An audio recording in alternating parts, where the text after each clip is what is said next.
Southeast Radio's Business Matters with Karl Fitzpatrick. Southeast Radio. Good morning, I'm Karl Fitzpatrick and welcome to Business Matters. Well, last week, Richard Kennedy from Devenish Nutrition was crowned a 2019 EY Entrepreneur of the Year.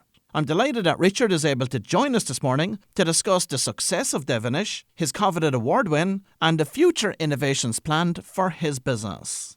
Richard, you were announced as the 2019 EY Entrepreneur of the Year last week. But before we discuss this prestigious award, perhaps you can tell us about the man behind the award. Thank you very much, Karl. Indeed, I suppose I'm a Sligo man.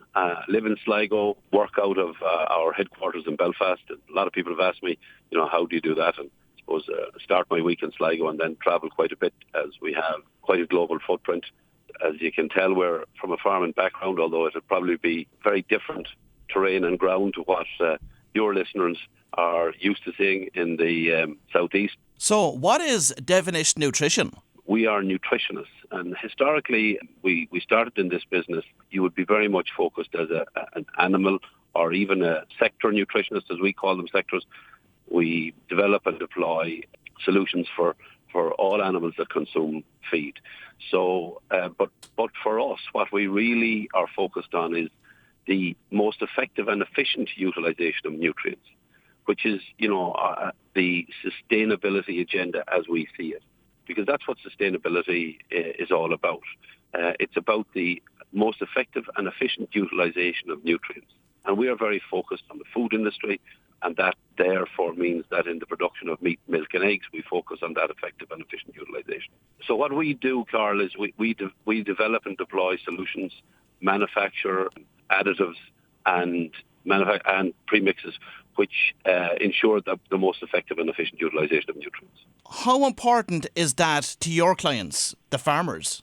For farmers to become more sustainable, what we have to do is ensure that farmers provide the correct level of nutrients. Not too much, but also not too little nutrients for the animals, because excess nutrients are then excreted and that damages the environment. Whereas if they're all utilised correctly, there's no damage to the environment. As a matter of fact, we have developed and are developing strategies which will ensure that food production can and will become carbon neutral.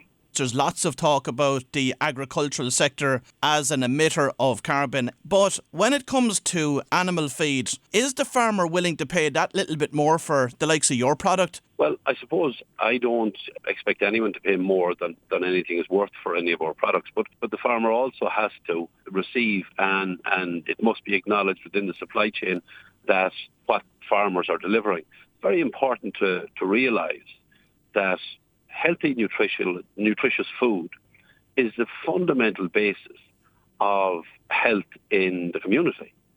And, in Ireland, we are recognised and acknowledged as being leaders in producing healthy, nutritious food. We're a very small part of that. And we work with farmers, feed manufacturers, food processors to ensure that that we can do that. But it is a chain, and I suppose that's the thing that I would be most anxious to try and encourage our industry to be far more collaborative, to look at and see the opportunity there is across the globe to have Ireland at the forefront of healthy, nutritious, sustainable food. And in relation to change and improvement, you've invested heavily in a global innovation centre. So how would you describe your approach to innovation? Farmers, food producers are always looking to improve. So what can they do to improve, to make it better, to make it, to drive efficiency? And therefore, we like to partner with our customers, long-term relationships, and we embed ourselves in the customer's business. And they also embed in ours in terms of, so it's a real partnership. It's win-win. And that innovation then occurs, in the environment in which it exists. So,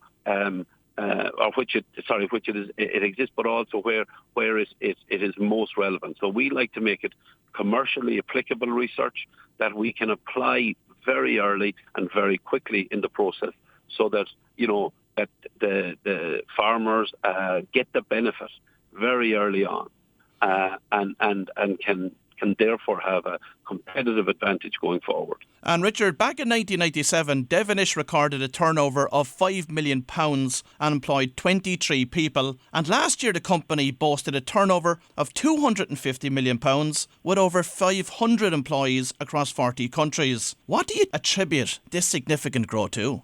Well, I suppose we have, as I said on the night of the awards, we have a tremendous entrepreneurial spirit and ethos in the business.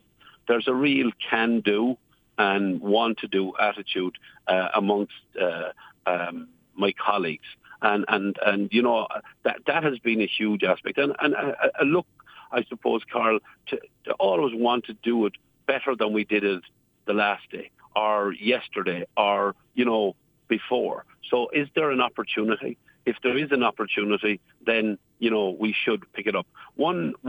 I suppose there's one ethos that we have, or a phrase that kind of encapsulates that, and it actually comes from your region. It was the late Liam Connolly said to his business, and Owen Brennan, our founder, was in the business at the time. And I've heard Joe and Bill talk about this in the past. And that is that the opportunity of a lifetime needs to be taken in the lifetime of the opportunity. And I think that, was an ethos that we've had through the business. So, you make your own opportunities, you then step into them, and then you take them. I suppose that's what... but it is very much down to my colleagues and their drive and will to succeed. So you've cultivated a culture of entrepreneurialism within Devenish, but how have you gone about that? I suppose the key, and the one thing that I'm always very, very anxious to ensure, is that we give people the room and the space and the opportunity to express their ability. And what I mean by that is that we must ensure that people get a chance to deliver. So when any of us fail, when I fail, we don't in any way celebrate failure, but what we do is nobody's going to be castigated or fired or thrown out for failing. Where we would have the most issue is if you don't try, or if you don't have a go. So there's, I'm sure many of my colleagues could point to times where I've made mistakes, or where I've, come up with ideas that didn't work, or, failure in some or many formats. But it's then to have the resilience and the determination and courage, turn around and say, right, well, what can we learn from that? And in learning from that, we then can step into what the future it has. Now, of course, Richard, problem solving is an everyday occurrence in business, and I often think that problem solving is something that many entrepreneurs struggle with. What is your approach to solving complex problems? Well, I suppose, Karl, and it might frustrate some of my colleagues sometimes, the first thing I always want is all the information, good or bad, but all of it, the facts. And the reason for that is when you have all the details and all the facts, you can then deal with it. The difficulty is if you attempt or charge into a problem that you've missed some of the detail, or the significance or the context of that problem, then you could have gone down or gone off on a tangent that is not helping. So sometimes it would frustrate some of my colleagues, I know this because they've said it to me, that I will sometimes appear to be slow in reacting to a problem or in dealing with something. But I'll always want all of the detail, and I encourage, I suppose, my colleagues to do that as well, because then when you have the facts and the details in front of you, and not alone can you understand why the problem occurred, you can react and deal with it and endeavour that it won't occur again. It's a good approach. Now, as I mentioned at the beginning of the interview, you were announced as the 2019 EY Entrepreneur of the Year. What did you learn from the Entrepreneur of the Year process and your fellow finalists? It brings so many different businesses from so many different places and regions and sectors together. And that's wonderful to be able to, engage with, talk to people from other businesses, compare stories, compare issues, details. Brexit, we had lots of chat about Brexit throughout it. It was a phenomenal process and one that I suppose positively surprised me. So I couldn't recommend it highly enough. So last year, Devenish Nutrition secured €40 million from the European Investment Fund. How do you plan to utilise this funding to develop your business? Well, we were very pleased to receive that investment, but it is very focused and specific funding and investment. It's to focus on and build out our innovation platforms. As the biggest lender in the world,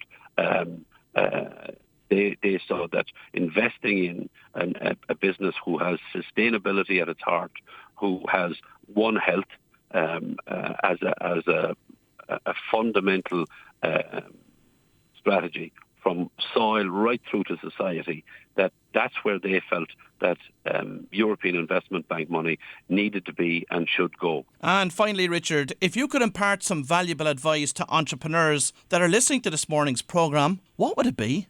There are probably two things that I would have learned over the years. Number one, the people around you need to be as entrepreneurial as you. The other thing is generate revenue. There's nothing better than revenue to I suppose, support, but also to recognise the value of entrepreneurial spirit. Well, if you've just tuned in, that was Richard Kennedy from Devenish Nutrition, and I would like to thank Richard for sharing his entrepreneurial journey with us this morning. Southeast Radio's Business Matters with Karl Fitzpatrick. Southeast.